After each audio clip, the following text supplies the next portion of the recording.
Hello you guys and welcome back. So today is going to kind of be like a story time, and it will kind of bring you up to speed to the video that I put out before this. I know I had said in the video that I probably was going to put like a part 2 in there. If I'm talking funny, y'all, please excuse me. I've been having a toothache for the past 3 days and I'm not trying to do anything to trigger it. So this is going to be just talking about what I was kind of crying about in the video and everything like that. This could be drug out or it could be straightforward, but I think I want to do it in parts. So I'm going to go ahead and just let y'all know. So I moved here to this state about almost 2 years ago. It doesn't even feel like it's been that long. And give me 1 second. So when I came here, I have family, you know, when you have close cousins that you grew up with, you call them like your sister or something like that. So it's 2 of my cousins and I call them my sister.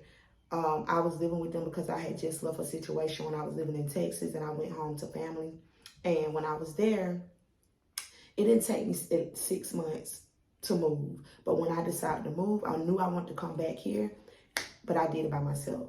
No, they were supposed to help me move, but then all of a sudden everybody had something to do. So I had to make 2 trips in that 1 weekend back to my state to get my stuff, and I was moving, you know, and I had my youngest with me because I didn't have room for the other 2. My aunt decided to go ahead and keep the children so I could move. Mind you, we moved. I had little stuff like books, hair products. I didn't have no furniture. I didn't have nothing to need a U-Haul for. It was going to be a waste of money. So when I was when I came here, I didn't have a car. You know how when you get out of a situation you don't really have much and you have to start from ground zero or scratch? That was me. And one of my sisters didn't need her car because she had another one that she had just bought, and they let me use the car. We was trying to get everything put over into my name, but for some reason it was just like a problem. It was just hard to do it. I don't remember what was going on and everything. So when I got up here, we would talk about everything. But when I got up here, mind you, I was only paying a little bit of nothing there. And my rent increased by like $1,000 because now I'm paying rent, not just paying somebody money, I'm paying rent. So when I got up here, I paid, it was almost $1,300 on top of moving, having to buy stuff for the house, stuff like that. And I didn't really have no money like saved up like that. So I was doing everything on my own. And when I came, I had her car and I was starting to get behind with the payments because now I got all these bills, not just rent, my light bill, my phone bill, everything. So I really wasn't communicating with her like that because it felt like every time we talked, it would be just about personal stuff. And I started to feel overwhelmed because I already had so much going on and everything. So I kind of shied away. Now, they initially came and took the car from me, and I had sent my money off to pay for the car note and everything. And when I did, the car was still turned off. You know how they have those kill switches in it and they turn it off. So I didn't have no way to get my kids from school because up here you can't just put them on the bus. You have to go through the process, and they really want you to do that like the summer before school start. But I knew I had a car. You know, I didn't think I had to do that. But God is good. So when I said, when they came and got the car, I had wrote her mom, and her mom was like, she hadn't heard from her much like that. And I was like, they always would say, we're doing this for you because you got those children, you know, you got our niece and nephew, or we doing this for you because of the kids and stuff like that. So I was thinking it was genuine. Hold on, y'all. Okay. So I was thinking it was genuine because I don't expect people to do stuff for me. I'm an adult. But when you say you're doing something for my children, that's setting grounds for a whole different relationship. I respect you for respecting the fact that I have children, knowing that y'all have watched me go through my high and lows with these children. You know, it's been a lot for us. So I'm just in the point of my life where I'm seeing how important stability is and all of that. So that was the memo before all this happened. In my mind, I'm thinking, I wrote you, you didn't respond. She didn't respond to any of my messages, but the morning that they came and took the car from me, The morning that they came and took the car from me, I was working and I didn't want I didn't want no problem because at the end of the day, I'm working. I'm losing time having to go to the car and take all my stuff out, all in the midst of trying to see what I'm going to do about transportation going forward. If it was me, I would have told her, I'm taking the car. Do you need this amount of time to look for something before I come and get it? I wouldn't just take no car from somebody like that. And I think that's what hurt me the most, because in the back of my mind, I'm like, but y'all always saying how y'all doing stuff for my children, and oh, this is why we doing it, and that's why we doing it. But y'all weren't thinking about my children when y'all took this car. It hurts you when you know that if it was you on the other side of the stick, you wouldn't do that to a person, how they handle you. And I learned I don't have boundaries, but I'm starting to set them in place now. So when that all happened, I was just ticked off because I couldn't believe I sent my money. You ain't even say, well, the girl sent her money, let me turn the car back on and we could come to an agreement of when I'm going to go get the car.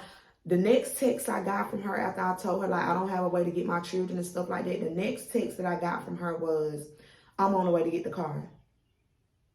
So in my mind, I had already went through a lot with this side of the family before, and this was like just the icing on the cake. So what I did, I blocked all of them, the mom, the other sister, and her, because at the end of the day, y'all done a lot of stuff to me that I sat up here and forgave y'all for, but y'all want to sit up here and take a car. And it took me over a year to get another car. Y'all know, wait till I put the videos up. And I'm not like, when I moved, because I left from over there, initially, they told me they was going to give me a bus for my children. Then it went to, you're out of the district. And now, I'm having to take Uber, spending $250 a week to get my kids back and forth. It costs $20, $25 just to go 10 minutes away to take them to school. I'm losing money behind this. And it's like, it's something with every part of the family. So I know for a fact I'm not going to be able to put it all on here. But let me just kind of bring y'all up the part if I seem to be all over the place. So I initially came up here with the car. I'm over 6 hours away from home. They came and took the car from me. They left me without a car. So now I don't have a way to get back and forth home. I'm stuck. And then in the midst of that, I just called our relationships to, I just called it off because I'm at a place in my life, I can't afford to be taking no loss. I can't afford to deal with people that are not genuinely for me. I just can't afford to do any of that, because when I was down and out, I couldn't call on nobody. But every time somebody needs something, I'm the go-to person. But I'm also the person in the family that everybody look down on and talk about how I'm raising my children and how I'm doing this. My thing is, if y'all feel that way, why not just pull me to the side and give me some advice instead of talking about me? Like, why? Like, I just don't understand family. This new and age family, I don't understand. I don't understand. But that cost me. That moment or decision you made in that moment to take that car from me, it cost me. And it's like, I never was going to say nothing about it. But it's hurtful because these are people that I grew up with, that I call my sister, that I truly would do anything for. And I'll talk about what led me up to leaving Georgia too. But these are people that just had my best interest at heart. I ain't need a friend when I was around them, because they were my friends, they were my sister, that was my family.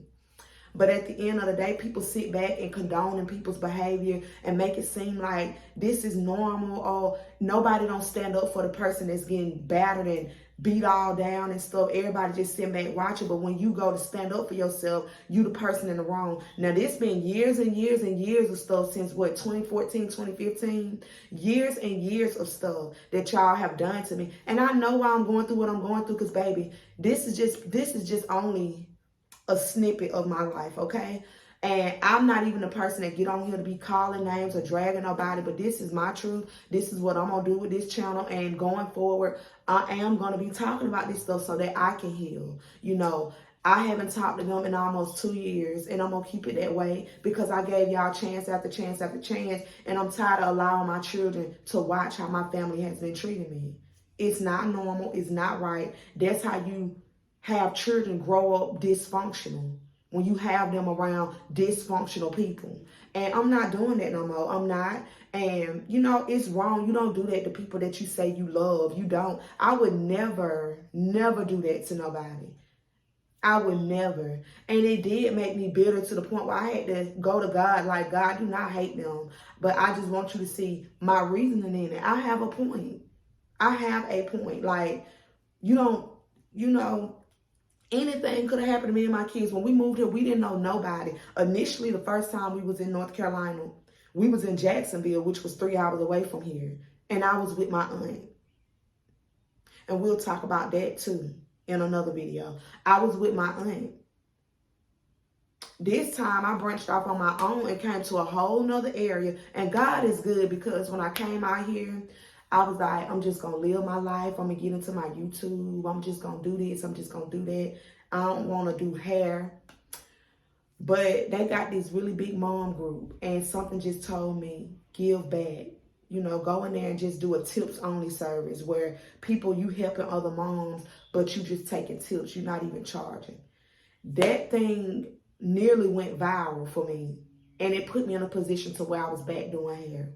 That's how we got to me doing hair and all this stuff. Just for the new people, in case y'all see like the little snippets on my page of hair. I'm trying to figure out a way to do that. I got another YouTube channel that I think I'm just going to make all about hair. So this right here can be my journey and everything like that.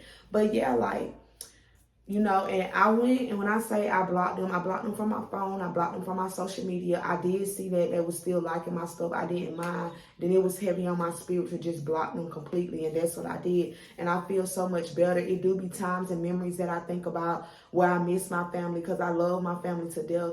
But this is the part of my life where I'm setting boundaries and I'm not letting people do stuff to me, because no, I'm not. And I was also skeptical about moving in with them after I had left Texas, because of something that happened prior to that. But I had nowhere to go. And, you know, I said, you know, it's been years. People change. Let me just give them a chance. And I need to be around my family right now because of all the stuff I just don't had to go through. I need to be around my family. They even drove up there and got me. I give people their credit. I don't leave out certain parts of the story, but I am going to tell how it affected me. I'm not going to tell the story to slander nobody. But at the end of the day, I feel like that was wrong, because I wasn't even in no position to get no car, credit-wise. Here we is almost a year and a half, 2 years later, I'm just now getting a car. So y'all can only imagine what I've been going through in a whole nother state without a car, trying to make it for my children. But you know, life goes on. You live and you learn. Anytime you have an intuition about people, whether it be your family, a friend, whatever, please trust your intuition, because it'll save you so much heartbreak. It'll save you so much chaos, girl. It'll save you. Now, if I got to walk this journey alone, that's fine. But when this channel do what it need to do, and I know that it is in due time, I'm going to be all right, because God going to put the right people in my path for me and my children. He going to put some positive people, outgoing people around us that will love us for us and not for what we can do for them. Because when it came to doing stuff for everybody, it was cool. It was cool. But the moment you can't do nothing for somebody, they show their behind. That's why they're saying, when a person show you who they are, believe them the first time, y'all better believe them. Please believe them. Especially when you got children, because you do got something to lose when you have children. A lot of our mindsets are different. But me, I don't ask nobody for nothing because I'm prideful. And I don't like people to be able to throw in their face what they've done for me. Because I would give the shirt off my back, no questions asked, and you'll never hear about it. I gave the people on these apps, people I didn't even know, and you'll never hear about it up until now. And I still won't say who and what and how much. Because when I do something, I do it from my heart.